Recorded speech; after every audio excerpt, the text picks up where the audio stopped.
एक ऐसी बारात जो श्रापित होने के कारण पाषाण प्रतिमाओं में तब्दील हो गई, जिनमें घोड़े पर सवार दूल्हा, पालकी में दुल्हन व बारातियों सहित हाथी, घोड़े व ढोल सहनाइयां वादकों के साथ पूरी बारात का दृश्य नजर आता है। घने जंगलों के बीच इन पाषाण प्रतिमाओं के पीछे आखिर क्या कहानी है, इन प्रतिमाओं को लेकर क्या किंवदंतियां हैं, आइए बताते हैं पूरी जानकारी इस रिपोर्ट में।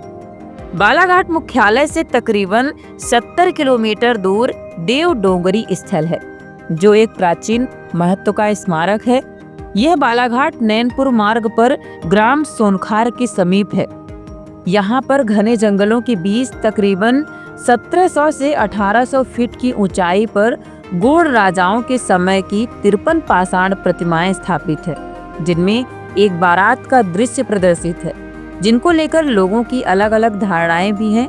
प्रमुख रूप से मामा भांजे की किंवदंतियां हैं। स्थानीय लोगों की माने तो पुरातन काल में यहाँ से मामा की बारात गुजर रही थी, जो कि किसी कारणवश भांजे के श्राप होने के कारण पाषाण प्रतिमाओं में तब्दील हो गई।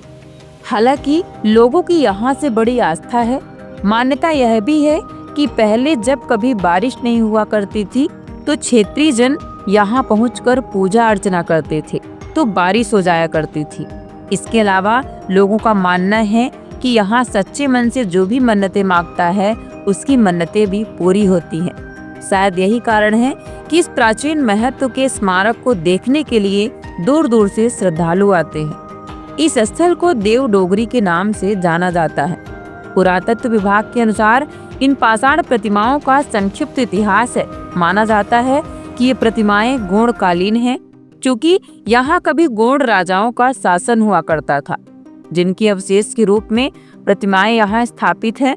पुरातत्व विभाग से मिली जानकारी के अनुसार यहाँ 53 प्रतिमाएं स्थापित हैं।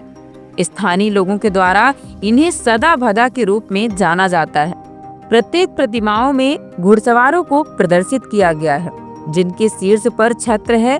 प्रत्येक घुड़सवार के नीचे एक पुरुष का अंकन किया गया है, जो एक छत्र पकड़े हुए हैं। प्रतिमाओं में घुड़सवारों के ठीक सामने पालकी में बैठी एक स्त्री का अंकन किया गया है। इन प्रतिमाओं में योद्धा पुरुषों और महिलाओं का भी अंकन किया गया है। ये प्रतिमाएं पीले पत्थर पर उकरी हुई हैं। इसे भदिया सदा कहा जाता है। गुणों के अनुसार जब वे इस क्षेत्र में स्वामी थे, तब सदा भदा यहाँ के राजा हुआ करते थे। ऐसी मान्यता है कि जब राजा अपनी बारात के साथ आगे बढ़ रहा था, उसी समय ये सभी इन पत्थर की प्रतिमाओं में बदल गए। हालांकि सुविधाओं का आज भी यहाँ पर अभाव बना हुआ है। गांव से तकरीबन 3 किलोमीटर की दूरी के अलावा 17 से 1800 फीट की ऊंची पहाड़ियों को चढ़कर यहाँ पहुँचना होता है, किंतु सड़कों के अभाव में श्रद्धालुओं की संख्या कम होती जा रही है।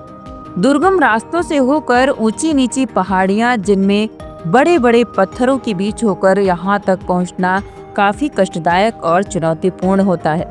घने जंगलों के बीच होने के कारण जंगली जानवरों का भी खतरा पग पग पर बना रहता है, जबकि इस स्थल को विकसित करने की मांग लगातार क्षेत्रीय जनों के द्वारा की जाती रही।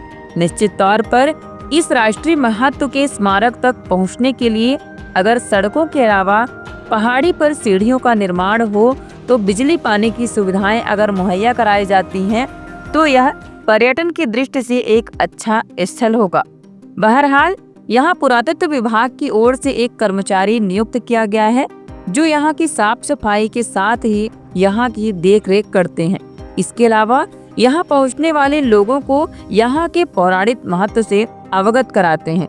आपको बालाघाट के श्रापित बारात की कहानी कैसी लगी, कमेंट बॉक्स में जरूर बताएं। खबरिया न्यूज को लाइक और सब्सक्राइब करें, वीडियो को शेयर जरूर करें।